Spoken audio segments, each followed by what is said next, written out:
Hello and welcome to the I3 lecture series hosted by the Masters in Digital Photography here at the School of Visual Arts.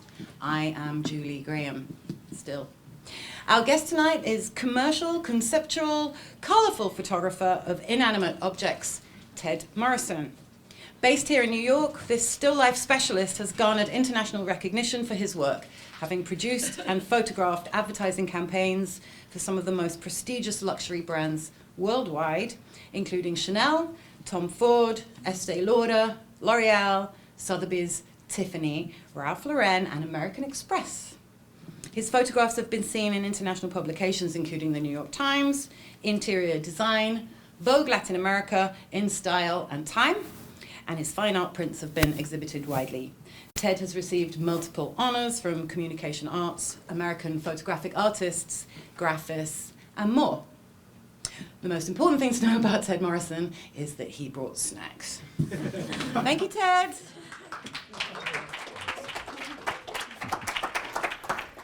Thanks, everybody. Thank you, Julie. Thank you, Tom, and thank you, Marco, for having me here. And please make sure that you get some snacks. My lecture tonight is called The Beauty of Things. And I've broken it up into 3 sections, similar to the I3 style, and it's going to be a little bit about ideas, some images, and some inspiration. And I'm a working commercial photographer in New York City, and I love still life, and I will admit it. It's great for detail-obsessed, techno-nerd, introverted creative wizards like me. If it doesn't move, talk back, or have a bad day, I'll photograph it. Some of the key concepts that I think of when I'm creating some of my photos are: show me something I haven't seen before. This is sort of a hard thing to think about these days because we've all seen everything all the time, but it is what I strive to show when I'm taking a photo. There is beauty in simplicity. That's another one of my mantras, basically, and when I'm working, I try to break things down to their simplest and most effective view. Simple, not easy, is another expression, but I use all the time, and you'll see a lot of my photographs, which look very simple, actually take a lot of effort to put into. And photography is storytelling, even a simple still life. I think if you look at something and you go, what's that? Or what's that about? Or why did he do that? That's already the beginning of a story, and you can do that with a still life as well. 40 years and 40 seconds. I'm not going to go through my whole career because it's going to take way too long. But I figured I'd do it quickly like this. And I just wanted to show you these first 2 pictures at the top. I was an assistant. I started out assisting back in the 80s. And those were photographs of me by Annie Leibovitz for the one day that I was her assistant. And I was really smart to grab those Polaroids, right? Because they're really fun to have now. So the other ones, the 2 at the bottom, are me more recently on set, action shots, working. And so 40 years and 40 seconds, basically that's why I bought this prop. When I started in photography, I was working with 4x5 and 8x10. And this camera is one of my favorites. I use this a lot when I go out on location and shoot, but when I was working in the studio, it was with big 4x5 and 8x10 cameras, one of those things where you had to put your head underneath the cloth. And it seems also very ancient now, but that's what we were doing back in the 80s. So when I started as an assisted for about a year, and then became a studio manager for 2 different photographers. Went back to work full-time for one of the first photographers, and we started a company called Prevision Productions. And back in the 80s, I think there were 3 or 4 photographers, 3 or 4 agents, 3 or 4 studio managers, receptionists, and we were shooting a lot of film. Going into the 90s, it was lots of 4x5 and 8x10 film, shooting for editorial, catalogs, ads, and near the middle 90s, I opened my own studio, and Photoshop arrived. Where I was working, we tried to use digital cameras and Photoshop to start with, and everybody blamed everything on the photographer. If there was any problem at all, it was my fault. So there was a number of years where we were shooting both film and digital until digital became a little bit more of a standard. In the O's, we switched to digital, and at the same time, print publications started to die off, so it became a lot more about shooting digital and shooting stuff for the internet and for online. In the 2010s, it was all digital. And what was interesting to me about this is I've spent my career shooting for paper, shooting for magazines, shooting for catalogs. All of a sudden, my images weren't seeing paper anymore. I would shoot them and I would transfer them over the internet and they would go to a website and that was it. They never saw print. I have a tendency, I'm in love with print, so I'll print my own photos, but it's an interesting sort of approach to have to think about it like that. The other thing that happened that I was telling someone earlier that was kind of interesting is all those years shooting for magazines, we all thought in a vertical format. because we were shooting for magazine pages. And so, when people love cameras that shot in like 6x4.5 or something because it was a perfect magazine. And now we have to shoot horizontals for screens. And if you've been shooting verticals for 20 years and you think vertical, all of a sudden having to switch to horizontal, it was interesting. But there we are. And so now we're in the 20s. COVID, of course, arrived and changed everything. And COVID changed the approach of photographers, clients, internet. I think we're all living through it right now. We're all figuring it out as we go along. So I did want to bring this up briefly. This is my one little sort of talk about AI, artificial imaging, and film. To me, photography is created with a camera. And I think that's a very basic, strict distinction that sort of distincts it from anything else, particularly artificial imaging. AI, which is artificial information, is also artificial imaging, but it's just another tool. And it's something that's created with a computer, not with a camera.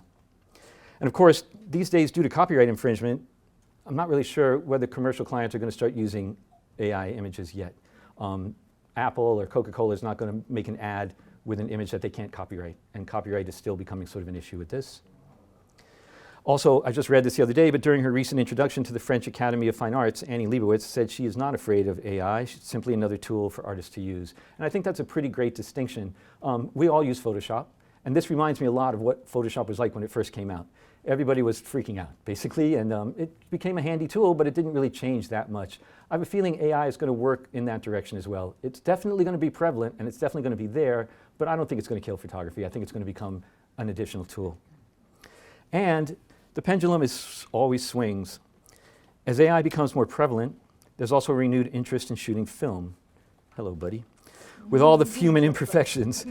Many companies are starting to produce film again, and there's a company called CineStill, I was just telling this gentleman about it, that just came out last week with 4x5 color negative film, which is actually a big deal because when you can start to buy film for these cameras again, you'll start seeing people shooting it.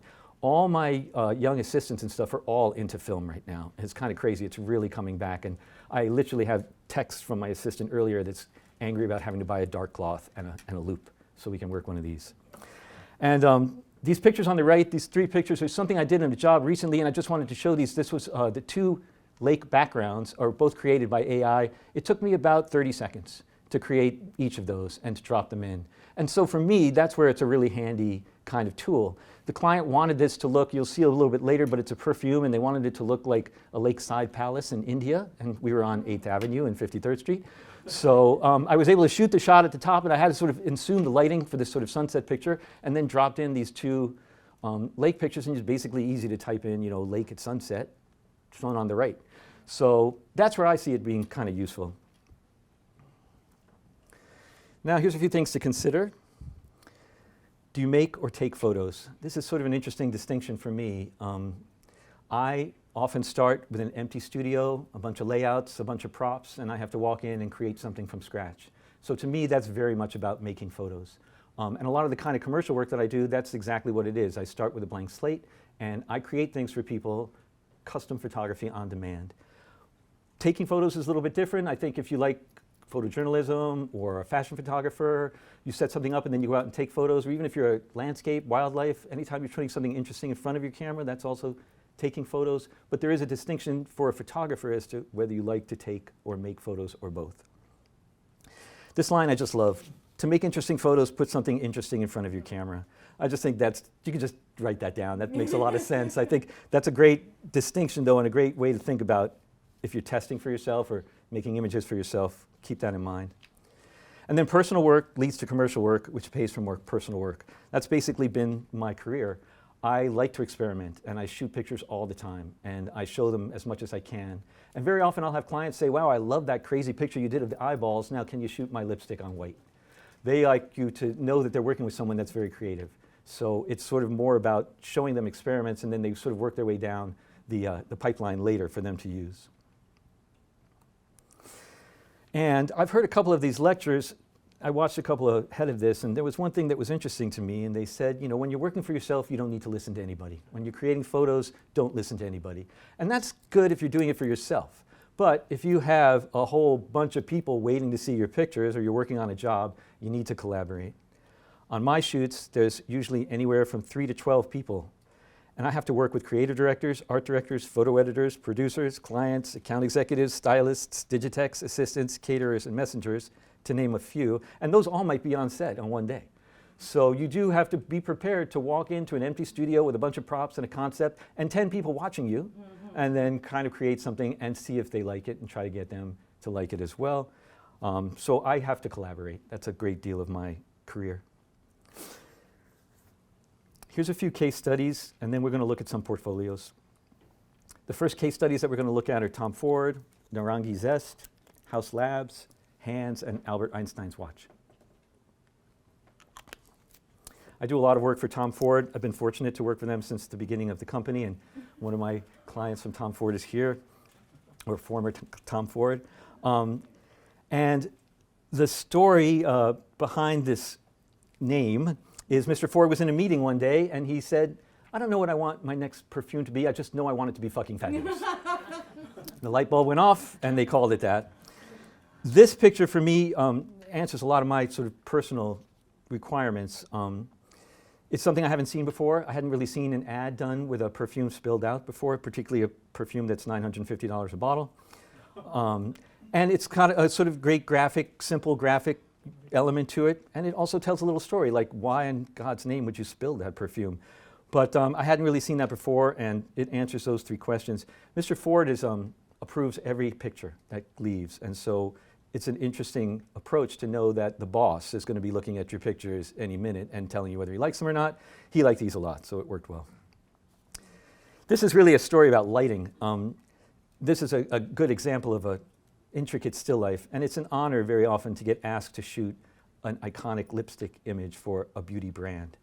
There's 5 or 6 lights going on in this photo, and every highlight, every shadow, every inch of it has been pretty much placed there by me to make it look like I've lit a sculpture, basically.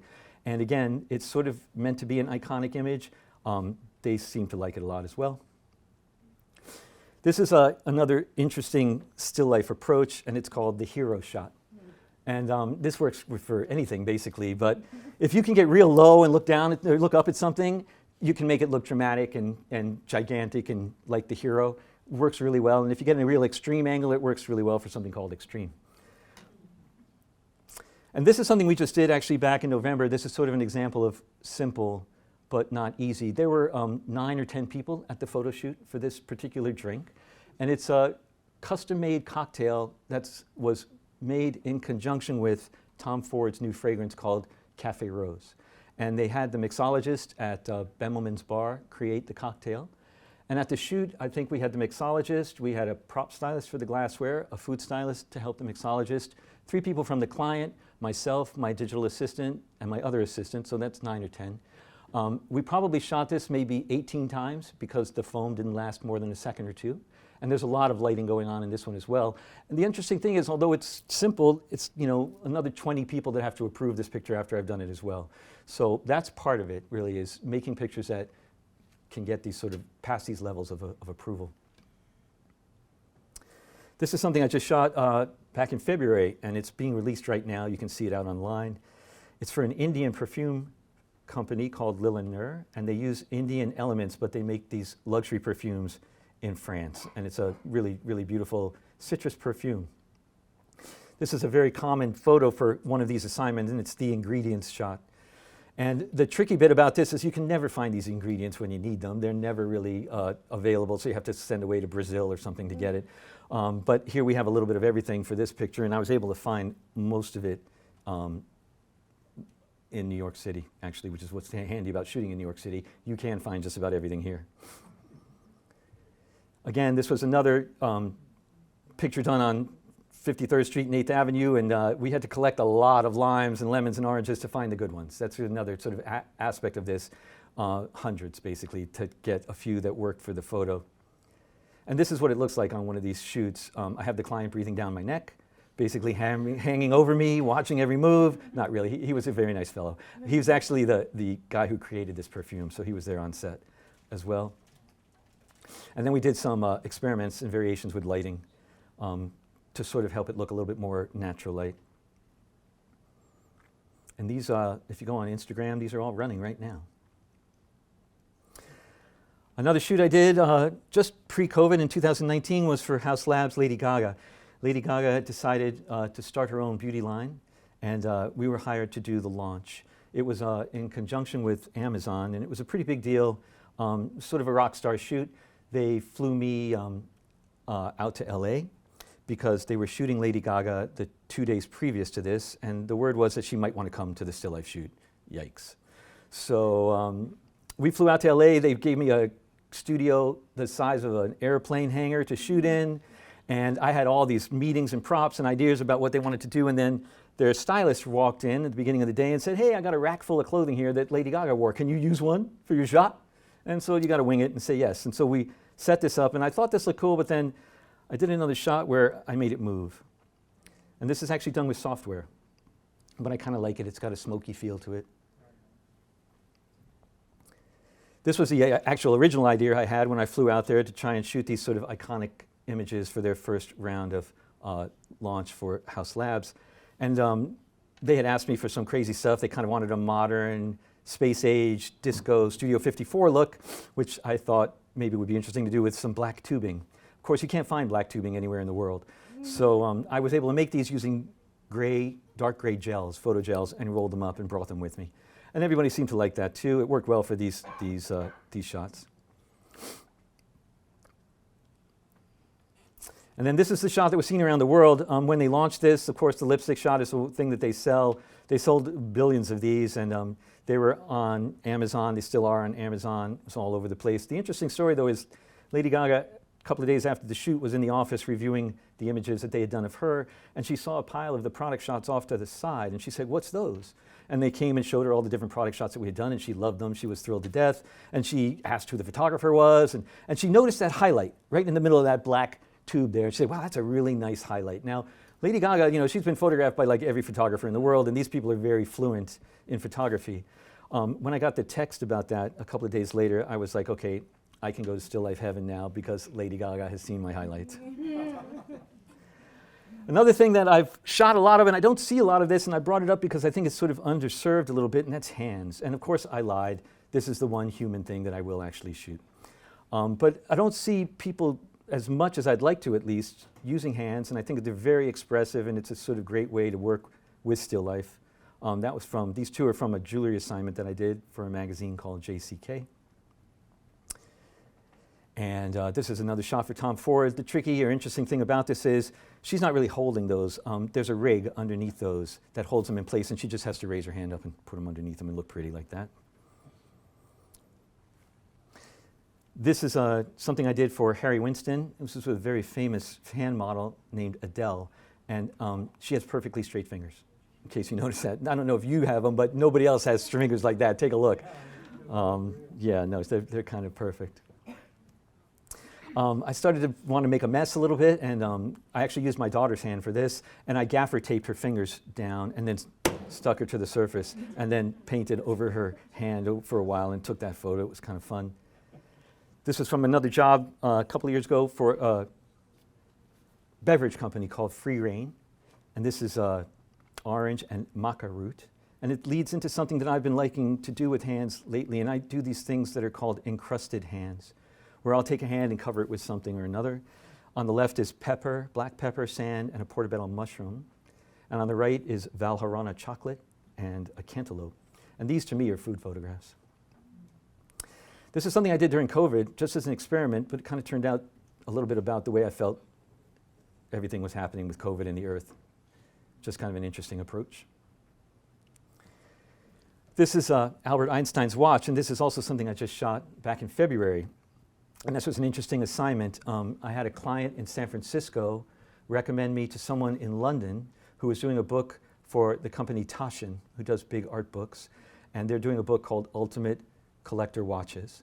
And so he called me from London in New York City wanted to know if I would go down to Washington, D.C. to shoot Albert Einstein's watch. And this watch doesn't travel. Unfortunately, it's owned by a billionaire in DC, and it's too much insurance for it to travel, so they sent me down there instead. And I met the billionaire's son at their apartment building in Georgetown, where they had a common library area where we set up a set and shot the watch. And they always like to shoot the gizzards and insides of these watches. This one in particular opens like a door, and you can take the whole insides out. But while we were shooting in this library, there was a gentleman next to us who was talking on a Zoom call, and we kept hearing him say the word Mars. And so later on, when he had stopped and was leaving, we stopped him and said, "Hey, can we just ask you, we kept hearing you say Mars. Are you working on NASA or something?" He said, "Oh, yes, I'm working for NASA, and we're planning the first international mission to Mars." And we were like, "Oh, well, you need to meet Albert Einstein's watch." So we introduced him to the watch, and it was all very interesting. They got into a very great conversation about rockets, and I learned a whole lot on that. And it was just kind of a cool sort of side thing to happen. And I didn't realize that I had shot this inscription in the back. And when I got it back to the studio and saw this up on the screen, I realized we had been shooting the watch on February 16th, 2024. So 93 years to the day. And you could feel Albert there for a little bit. When the whole thing was going down, I could feel Albert there a little bit.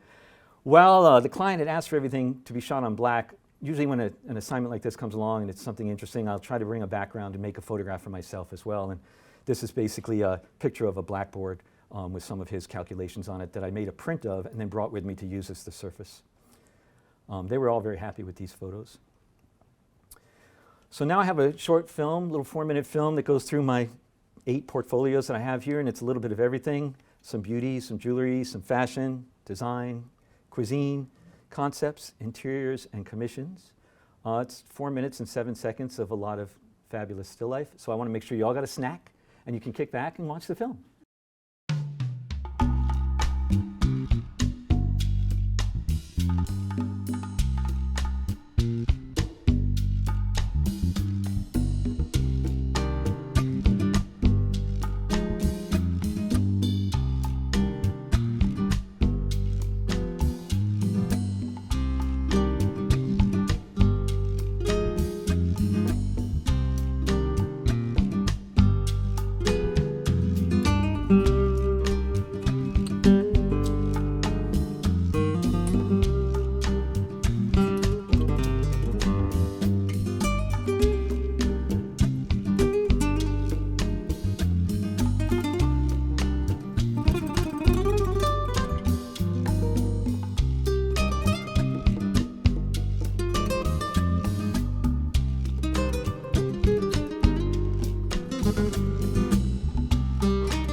Thanks.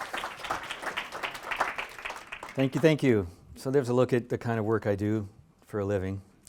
And you know, you get tired of making all those photos after a while and you just want to go out and take some photos eventually. So for my personal portfolios, I have a tendency to try and get out of the studio and go on location. We're going to look at 5 of them now: Acadia tide pools, Dalian chains, rust, Nam keg, and carbonated zinnias. Acadia tide pools, this is sort of about one day I was really interested in trying to photograph sea stars or starfish, and I did a little bit of research, and they're available in the one and only national park this side of the Mississippi, which is Acadia National Park in Maine. And being the freelance guy that I am, I basically just hopped on a plane and flew up to Bangor and rented a car and drove down to Bar Harbor and got there at midnight and got up at 6 o'clock the next morning and went into Acadia National Park, which is beautiful, by the way. If you haven't been there, try and go. And I drove around and I saw this beach, and I parked over by the exit and decided I was going to try to go down to the beach to look for starfish, and then sort of saw a little path going off towards the coast and decided to take that. And this is kind of what I ended up coming down to on the coast, these incredible tide pools. And they're only really evident at super low tide, and it only happens during the daytime, maybe 2 or 3 times a month. I got really lucky and happened on it in complete accident at the perfect low tide. But as I started to look around, it made these sort of incredible painterly compositions. A lot of the stuff that you see is underwater. There's a thin layer of super clear water in a lot of these, and that's what makes the color of the stone. All of this is granite, but when it gets wet, it turns all of these amazing colors. And I haven't really done anything to any of these pictures. This is really the colors that they are. But I was just wandering around the edges there, looking at different things, looking for different compositions, different kind of color compositions, and it all seemed very painterly to me. This too is basically underneath a thin layer of water, but it's just got great tones and textures. This, of course, is not, but it's also just another edging of the tide pools that I thought was kind of amazing. And in real life, all these little barnacles are moving. They're all doing this. Again, another sort of great bit of painterly composition. You can see where the water edge is along the bottom there, so everything in color in the middle is all underwater. Dalian chains is an example of something that I like to use in still life that's basically about juxtaposition. I think a great way to make still lifes, one way, is to think about any kind of a juxtaposition. Something interesting in a different place, something different in an interesting place. Flowers and chains didn't really seem to go together well, but when I photographed them, it made a great textureful background. And I did these all in color first and then converted them to black and white, and I just like the black and white better. These won a couple of awards at the Spider Black and White Awards last year.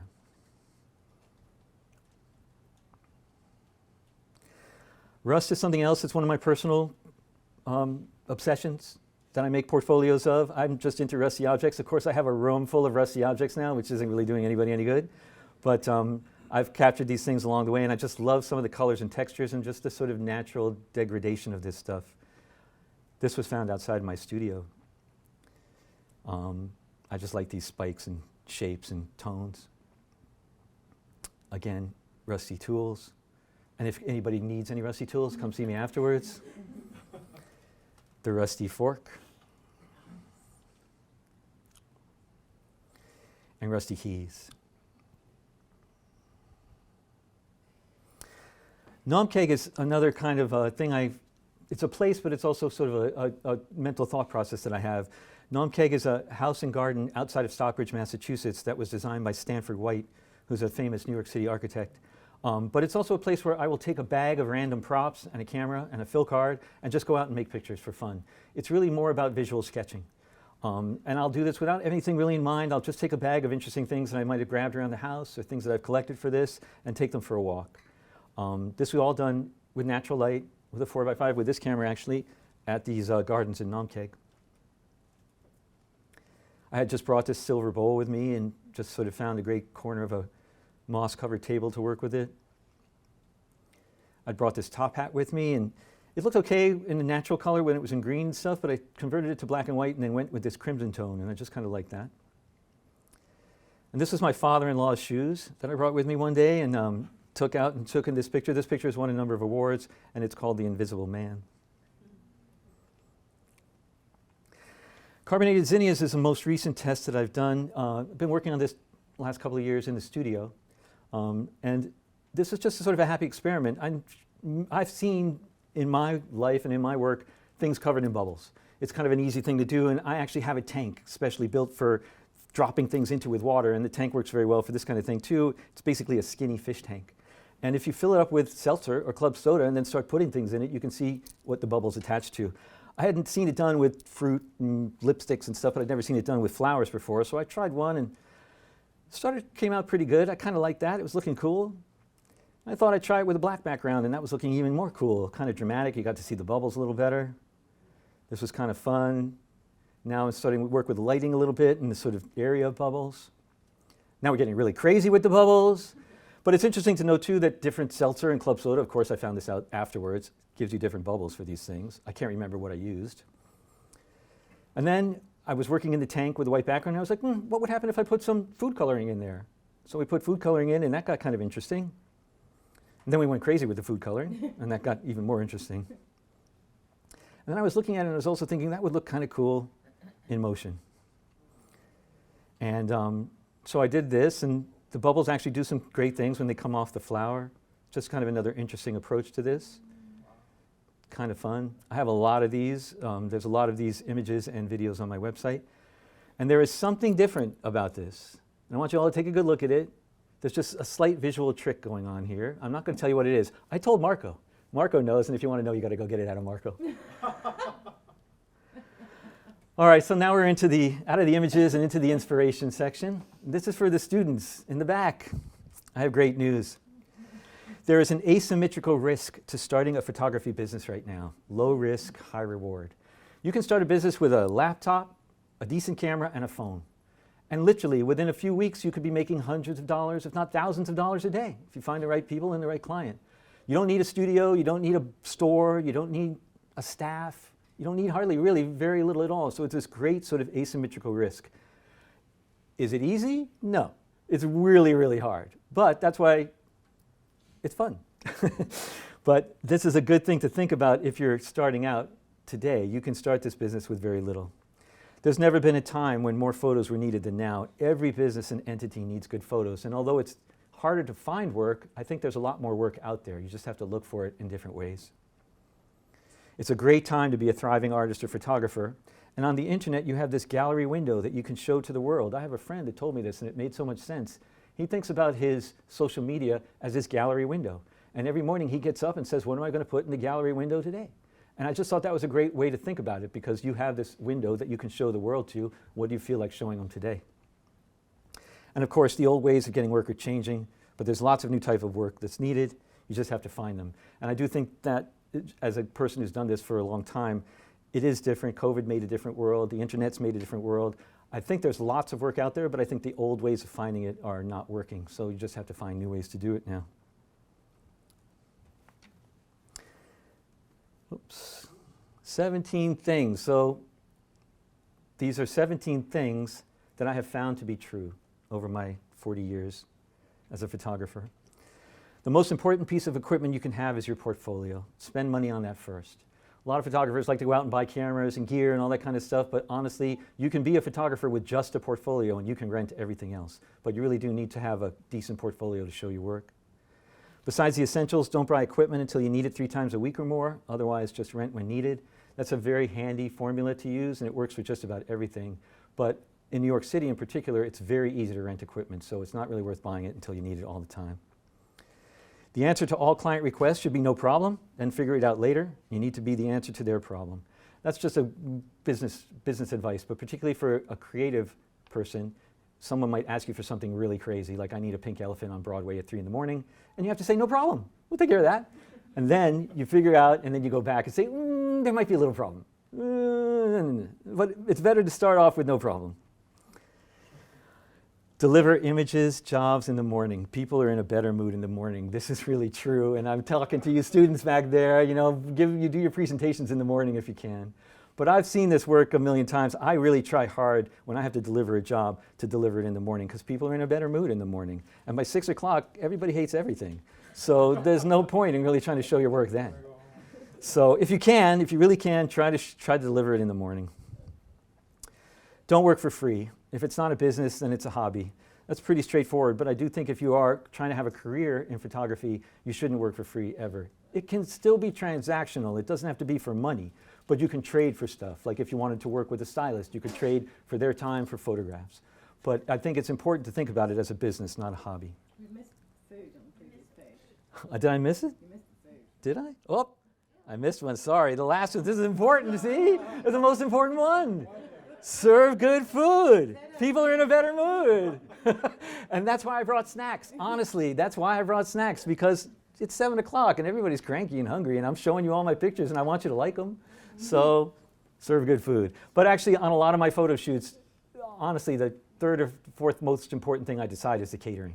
And when I have a shoot, more often than not, people will leave and they'll say, wow, you played great music and that was a great lunch. They never say, oh, you took good photos. They always say, that was a great, great, great food. Sorry, thanks, Julie. That's like the most important line. So don't work for free. Use a fill card. This is a very simple kind of lighting thing, but it helps every photo. And for the photographers out there, you know what I mean. Use a fill card. It's like the greatest piece of equipment you can have. Show your work, promote your work, enter contests, shows, etc. This line means a lot to me. Recognition is like oxygen to an artist, and it's very true. You know, when you get someone that likes your work, or you win an award, or you get a prize, or someone says, good job, that's what keeps you going more than anything else. The money's nice, but it's having that kind of recognition as an artist, that you created something that people like. That's really what kind of keeps you going. Try to get it right in the camera. Don't rely on post-production. These days it's very easy to say, oh, I'll fix it in Photoshop, but it doesn't always work that well, and I prefer to create my photos and get as much of it right in camera, because then it looks real to me. When you start assembling things and putting a lot of work into assembling things in Photoshop, it immediately starts to take on a little bit of a surreal look. Give clients a choice. A or B works better than just A. That goes along with deliver pictures in the morning. But I've had clients where I've shown them just one photograph and they said, oh, I want to change this, and can you fix that and do this? If you show them A or B, they go, oh, I like A, and then they're done. And it works like a charm every time. Lighting is key. Lighting determines the shape, mood, and character of any scene. Learn to understand light. This is just all for your photo students out there. It really is true. Lighting is the one thing you really need to master more than anything else. Also, take a basic business class. Resale certificates and tax deductions are your friends.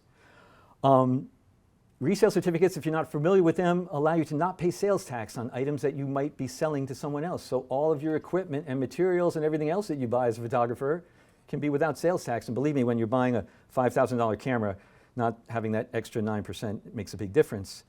And tax deductions, just to tell a funny story, I learned to scuba dive a few years ago, and then I found out you could get certified as an underwater photographer. So I did, and now every vacation I go on to the Caribbean is a tax deduction. Don't quote a price right away. Do you have a budget in mind? And let me get right back to you on that. This is genius, and it works really well. A lot of times you'll get a call from somebody and they'll say, okay, I got this photo shoot, how much? And you should never quote a price right away. First of all, if you say, do you have a budget in mind, you'll almost always be pleasantly surprised. I was doing a big advertising job a couple of years ago, and I was thinking maybe $25,000 for the job, and I said, do you have a budget in mind? And they said, if you can keep it under 50 grand, that would be great. Okay, we can do that. And let me get right back to you on that, is what you say to someone when they're on the phone and they say, I need a price right now. You say, give me 60 seconds. I'm going to call you right back. Let me get right back to you on that. And then you hang up and you take 60 seconds, and I guarantee you'll remember something that you would have forgotten to quote. And it gives you a chance to just write it down and call them back and then have control of the situation. Copyright your images and respect copyright. This is only going to become more important as AI becomes more prevalent. But it's not that hard to do, and you should get very good at copywriting. Back up your images. It's not if a hard drive will fail, it's when. I felt this personally as well. But it's an important thing to know, because a lot of people don't take that seriously, and if your images disappear, they're gone.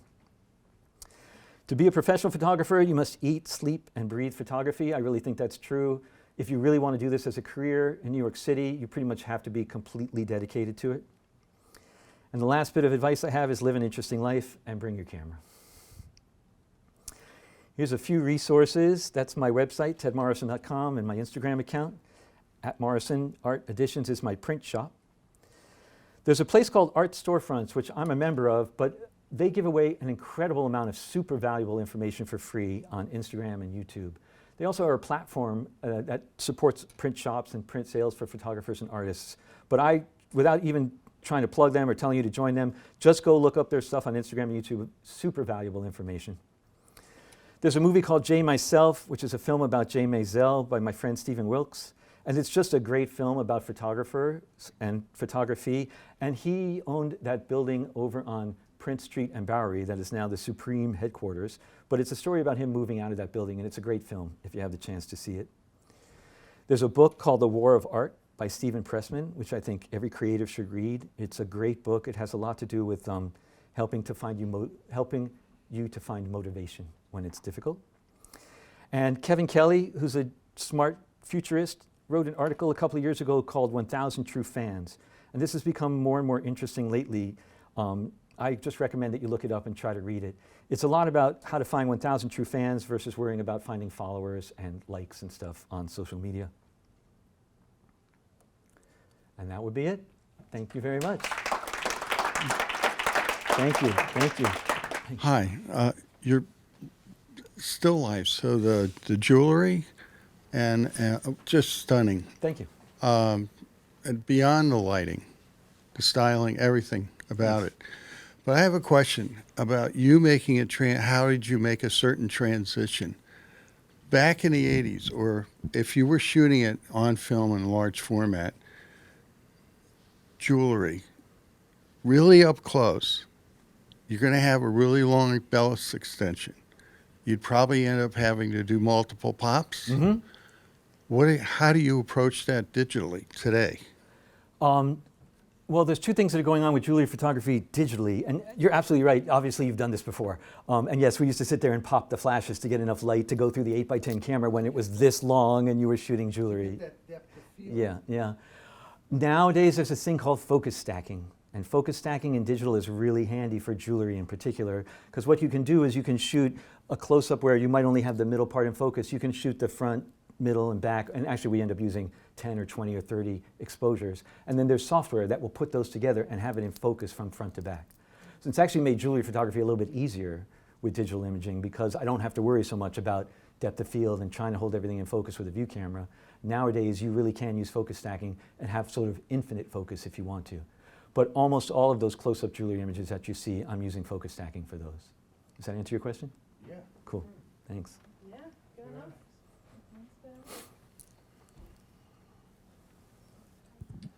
Hi. Hey, that was really interesting. Thank you. you. Pretty simple question, but like, what draws you to that world of luxury? Because like you do really novel things with these objects, like something about it, an inanimate object gets you like really jazzed. So yeah, what are you drawing from, or what draws you to that world? It's a very good question, and it's sort of interesting because I have to say, this afternoon, and it was very nice that they scheduled this to go with my talk, but the Metropolitan Museum of Art has a show that just opened today, and it's called The Real Thing, Unpackaging Product Photography. Yes! Makes me feel a lot better about this whole thing. But anyway, it was a really cool show, and it was sort of about that. You know, this was product photography from the first 100 years. And the first thing that you start to notice immediately after they realize they can take photographs of things, they start to make them interesting looking. Like, you know, how do I make a collar look cool? Or how do I make a ball bearing look cool? And even these photographs from the 20s and 30s are very surreal and very sort of artistic. And it hit a note with me because I guess when you're presented with an object, you want to try and find a way to make it look special. So that's really it. It's really like the beauty of things a little bit. But that's my approach with anything when I'm asked to photograph it is what can I find to make this look special? What's the angle, the lighting, or whatever I can do to just make this stand out? And you know, part of it is too being that sort of techno nerd, obsessed kind of focusing on one thing. I can spend hours basically looking at a glass of water and lighting it and playing with it. But that's just that's me. I mean, I'm sure there's some still life people out there, my people. But you know, I have fashion photographers and friends who are like, how can you do that? How can you spend all day doing that? But I guess it's the type of person that you are too, a little bit. But I find it interesting, and I sort of, part of it too, I think is the control freak aspect of it. Like I'm in complete control when I'm shooting a still life. I mean, that's, you know, my not urge of shooting people. But, you know, that control aspect of it too sort of answers that sort of, you know, detail-oriented, obsessive kind of thing. But it is more about finding an object and then finding a really interesting way to present it. I think that's probably the basic approach. The luxury items, I shoot a lot of luxury items. There's two things about them. It's easy to make beautiful things look beautiful, and they pay really well.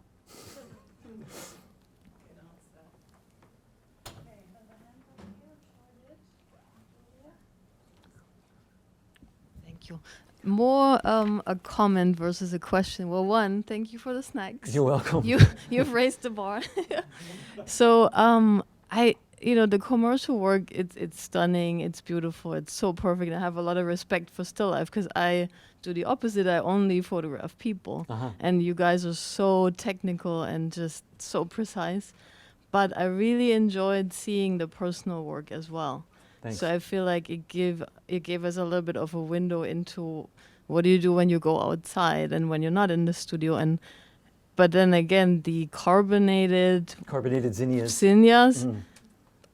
He heard me, I went, whoa. Like it was just gorgeous. And when you started animating them too, I thought that was so beautiful, like dreamy, and kind of want to just stare at that all day. It's very beautiful. So send me an email and I'll send you a loop later. You can stare at it all day, all you want. It will calm me down. I love it. No problem.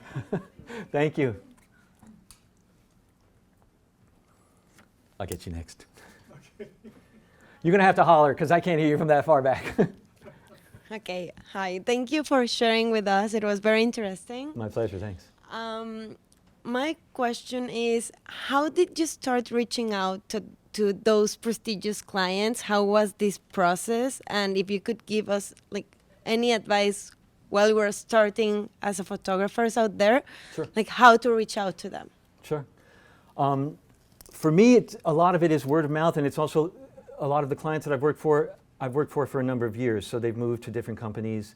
The luxury clients, very often they're people that I've worked with at other companies that have moved to positions at different companies. So I've been able to collect a few clients. I mean, I've been at this for a long time. So a lot of people that I worked when I was a young starting out photographer, they were young starting out art directors. And so we've kind of grown at the same time. And so now they might have a more senior position and they're in a position to hire me as well. That's what I would say to look for young junior art directors to work with. Look for young people that are the assistant to somebody that you want to work with. That we all start there. You know, we all start in the sort of the smaller leagues and work our way up to the bigger leagues. The difference these days, I think, is that, well, I should say one other thing too. When I'm shooting pictures for my portfolio that I want to try to attract luxury clients, I don't use labels. I don't shoot pictures of anything with a label on it, because if they see Chanel and it's, you know, somebody else, they already have made their, you know, opinion about it. So if you do want to shoot that kind of stuff, and particularly in still life in general, try to shoot things without a label. Some of my drink pictures and stuff, I specifically did those without a label because then they apply to anybody. And the other thing is, I think, you know, you can go online now and you can go and find out who is the junior art director for any company, basically, and find them on Instagram and direct message them. You know, it doesn't hurt. You know it. I mean, it feels weird when you have to do it yourself, and it's like, oh my God, I don't want to send it. Oh, but they don't care. They get a direct message that says, hey, I like your, you know, company, and here's some of my photos. The worst thing that can happen is they don't call you back, or they don't say anything. But the best thing that can happen is that you show them something that they like, and they call you. So it's an interesting approach, but I would say, don't be afraid, and show your work as much as you can, because that's really where it comes from. Even in some of the lectures that I watched here earlier, I noticed that a lot of the photographers that were doing well were willing to pull on different threads or different strings. They'd start something and it would lead somewhere, and then they would pull on that string and it would lead them to something else. Ammon showed some amazing things. I think of doing time-lapse. He started doing time-lapse for fun because he liked it and he thought it was cool. The next thing you know, he had a web page full of time-lapse and people were calling him to do those. So I mean, that's kind of the approach. The good thing is these days, if you put the energy in, you have the ability to show your work to lots of people, where you couldn't really do that before. You had to make an appointment.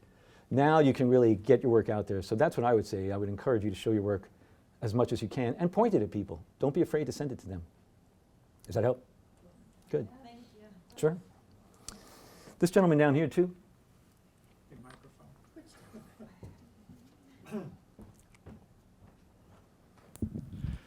Ted, thank you very much for My this pleasure. great presentation. Thank you, thank you. Thank you, thank you. Quick question. I noticed that one of your photographs came from Sotheby's, Yes. which was art. And I was just curious if you had done more work in artistic environments. So I have, actually, and I love doing that kind of stuff, to be honest with you. Albert Einstein's watch, again, I love shooting historically significant stuff, and I have been asked in the past to do different kinds of things. I shot a few years back this thing called the Ruby Buddha, which is kind of like the Maltese Falcon, but it's a Buddha this big, made out of ruby. And again, it's just so much fun to shoot and so cool. I love doing those kind of things. And I had totally lost my train of thought. No, I was wondering if you approached museums or galleries. Or Oh, right, things like that. Sotheby's. Yes, Sotheby's. They had, actually my client from Sotheby's is right back there. Whoops. And she had hired me for this. We had worked together in the past. That particular shoot was funny though, because there's like $10 million of sculpture in that picture. And while I was shooting that, I was set up in this giant second floor room. It was huge. And I've got everything set up, and I've got computers, and there's guards and art handlers and all these people. And this older gentleman comes walking through and kind of looks to the computer. He's got 2 or 3 people following him, and he just walks right up into the set and starts showing them something and playing with it in one of the sculptures in the background. And I'm like, excuse me, we're photographing here. Can you please get out of here? And I got a little pissy with him. It was like Mr. Sotheby. It was like the owner of the company showing people around. But I have to say too, it was great because spending time with, those objects, those sculptures, you definitely get a little something from osmosis just being around them. I mean, after a day of spending time and moving those and, sort of composing with them and stuff, you definitely get a little bit of sort of artistic, I don't know what you want to call it, but it definitely rubs off on you a little bit. And it's big fun. I love doing that kind of stuff. As long as Mr. Sotheby doesn't come and rub anything again. Thank you. How about things that you cannot touch? And I've done that too, right? And I've done that too. Well, it's funny, but you just kind of have to work with whoever's handling it, basically. I know what you're referring to, but there was another shoot that I did years ago for the Robb Report, and it was a cover with a watch. And it was a really special watch that they were shipping in from Switzerland, and they sent a human, a man, from the watch company with the watch. It was like a rock star watch, and they flew it over here, and I was not allowed to touch it because they wanted to be able to deliver it to the client in Saudi Arabia and say, no other human hands have touched this watch. So they brought this gentleman in, and I had to say, can you just move it a little bit like this or a little bit like that while it was on set? But that was so they could say that no one else had touched it. What did you have that you couldn't touch? No. When we first started working at Sotheby's together, he had to shoot an entire collection worth of Venetian glass. And our room at that time was very, very small. And we had 2 art handlers and the head of the department. And Ted was actually being the director of and orchestrating the whole thing. And basically, no, I have to light it this way. Can you move it this way? And it's one piece that exists in the whole world. And you can't, it's like very, very fragile. So, yes. I can't remember if I actually touched it or not. I think You I didn't. Terrifying. Thank you. Did you have a question? Any more? I gotta just ask you about the nail varnish. You had like the 2 rows of nail polish. How did you do that? Were they all dripping just the same amount? Oh, right. I'll tell you how we did that, and it's sort of interesting. What you do is you take a piece of glass, and you stick all those bottles on the glass like this, and then you lift the glass up. And when you lift the clear glass up, they all do this at the same time and start to pour. So that's kind of how we did it. That shot has a little bit of Photoshop work done to it. I probably fixed the drops a little bit and filled in the bottles, but that's basically how it's done. You just sort of put them on that glass and then do this, and then start shooting. Simple, but not, right? Any more? All right, thank you, Ted. Great, thank you. It's been a pleasure, thank you.